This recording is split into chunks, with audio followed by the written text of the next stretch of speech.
Bonjour à toutes et à tous. Bienvenue à notre département de musique à l'Université Concordia. C'est un grand plaisir d'avoir Mark Corvin, notre chef de département, aujourd'hui avec nous. My name is Roozbeh. I'm a composer, Iranian santur player, violinist, and at the same time an architect. A weird combination, I guess myself. It was a pleasure to talking to most of you individually during the past few days, but today I will present my music for you. The project I have selected for presentation today is a kind of project which is at the same time composition and also a research project, which is called Soundscapes in the Mist. It is a cycle of pieces that I'm currently working on for a collection of bells and various instruments. In different pieces, it changes the instrumentation. Well, I will present 3 pieces. The third one is not composed yet, but I just share the idea with you. The second one is kind of in the middle, and the first one, which I will present at the end, is probably the most advanced one. It's almost done. The story of this project started here in a historical bazaar in Iran, Shiraz, my city. I've grown up in a district very close to this bazaar, where craftsmen create all sorts of metal goods by hand. And in the middle of these whole razzmatazz, you can find all sorts of bells. But the bells that I'm working with are mostly imperfect bells, not like the chimes or church bells. I work with ship bells, cow bells, and the imperfection of these bells is the essence of my project. I'm trying to find a way to provide a platform for these instruments in which they are not strangers or they are not outsiders. So that's the essence of my project. I did a lot of research about the history of bells, their association with different civilizations and cultures, but this is not the subject of my talk today. Instead, among all these historical aspects, one particular one was really interesting for me, and this is the way that shepherds use bells. As you know, they connect bells to their animal to locate the herd. So even if they lose the visual contact, they can have a sonic image of the herd. In this way, bells function as some sorts of very primitive GPS, which creates one-to-one correspondence between sound and space. So I was aware of this potential possibility of bells to define the space actually. So in the third piece, which I present first, the piece is supposed to be presented here for a specific hall. Recently I've got a residence in Campbellford, Ontario, which they had an old barn. They transformed it to concert hall. So all of the composers have to compose some sorts of music for this specific venue. But what I have in mind, my plan is to install the bells in all different corners of the space and have the lights. Sorry, what happened? I really don't like to connect internet. Thank you. Yeah, I try to install the bells in all different corners, and in this way, they are connected by ropes. And there is a system that I'm working on to install some kind of clarion, and one single person can trigger the bells from this stage. So what I'm basically planning to do is to defining another layer of geometry, which is a sonic geometry inside the existing architecture of the space. So I'm trying to add something to kind of redefine the architecture in a way that the limitations of the current architecture doesn't let us. So with having lights turned off, we have just specific projectors which can show the relation between these bells at different corners of the space. So, but the music at the same time, I try to use technology music. I'm working on some max patches, and the music is some sorts of direct relation to these signals which come from the bells. So you hear something from this stage, and this space pronounces in a very different way. So it's kind of real-time processing music, and of course we have instrumentalists which we're supposed to respond to these signals as well.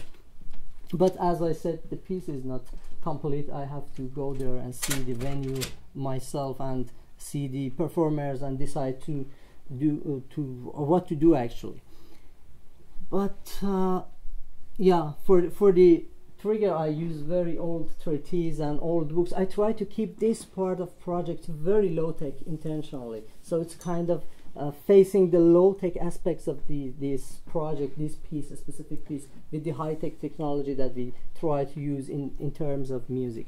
In each piece there's a kind of collision between two contrasting elements that I try to keep in the whole project. As you will see in the second piece that I will present, the piece is called Varung, which means retro in Persian. The piece is composed for piano, bells, and pre-recorded audio. In this piece, I was thinking about a combination of piano voice, but at the same time thinking about bells and piano. It's kind of tricky because they have a specific frequencies. But I found it really rudimentary to find the frequencies in the bell and try to represent it on piano, because the bells are not perfect tuned and there are lots of microtonal things happening over there. But in this case, I didn't try to find the notes in the bells and represent it on the piano, which was impossible. Although I could use microtonal piano, but I tried to keep the contrast as well. But I tried to find another common ground between these two instruments. And at this moment, as a matter of fact, both bells and piano follow the very similar principles in terms of sound production. So it means that you hear the attack and the decay comes right after. So I was interested in this idea that what if you hear the decay first as a crescendo and having the attack right after, and the moment of non-existent which was before attack after that. Of course, this is not a new idea. You can find this in Pierre Schaeffer's diaries from 1948 ongoing. But my idea was kind of looking at this process as some sort of the process that watercolor painting use. You drop the color and it explodes into the spectrum, and you see the very organic shapes that comes from that. This piece is very situational, so in different situations I kind of put both bells and piano in confrontation with their own reverse version. So the whole piece is a retrograde of itself. So in different situations, I will just play a very short excerpt from the beginning of the piece here.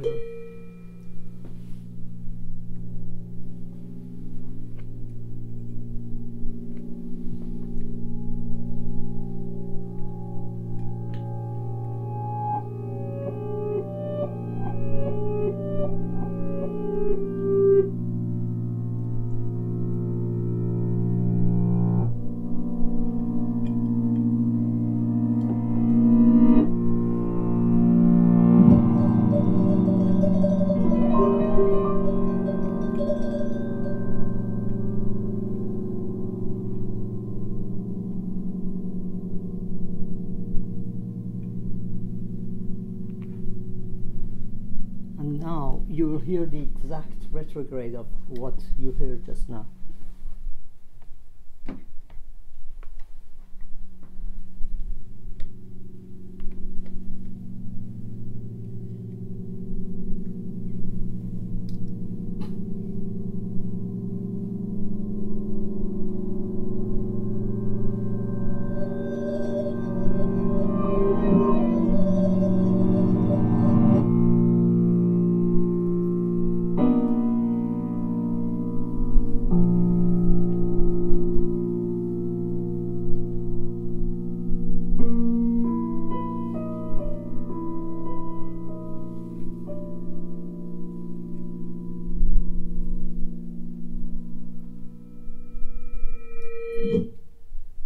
What you hear in the piano, the notes comes from actually the sound spectrum of the bells, but a kind of reduction of the spectrum, because you see the difference. I try to keep this actually difference between the contrast between the character of these two instruments, but they face each other in very miniature situations now and then in the whole piece.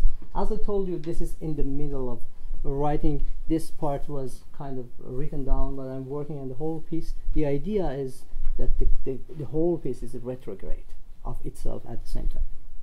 But the first piece that I've composed in this whole cycle was supposed to be for a string orchestra and a collection of bells. As you see, the fundamental question was that these are not just two different bodies of sound. These are two different cultures, two different histories and backgrounds. So the question was actually the possibility of conversation between these two bodies of sound, or this, whatever I call it. The possibility of conversation was under question at the beginning for me. So my goal was to find a way to find kind of, you know, these are two different people who are talking in two different languages, and I'm trying to bring them to mutual understanding. That's kind of very, very problematic at the beginning of the project.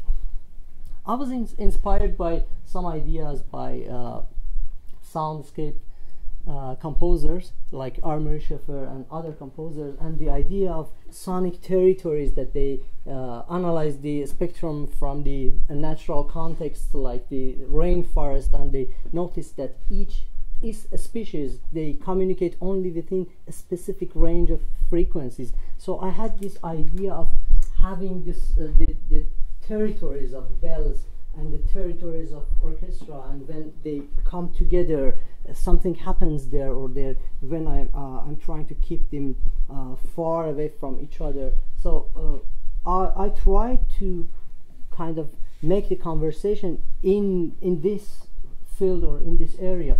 But what I did for this specific piece, because the string instruments are very well capable of producing the microtonal notes, so I analyzed the spectrum actually for this and tried to extract some sorts of harmonic structure which is based on the fundamentals of the 7 bells and also the vertical structure of the spectrum. And whatever you will hear in the excerpt that I will play for you shortly comes from here. But I try to do a kind of temperament with the sensitivity of quarter tone. Of course, the fluctuations are much more tiny than the quarter tone, but I had to keep my to kind of reduce at some point the whole structure. What you will hear is the result of this kind of challenge that I had. How can I define this platform for the bells to be presented in a context which is very classical, the instruments I mean, not the sound that you will hear, and the shape is some kind of, it is not promising at the very beginning, so you have to face the challenge. What you will hear is the last 4 minutes of the piece. It is 15 minutes, so you imagine this sequence is where the dust settles down, and after that my presentation is over. So I just invite you to listen to this.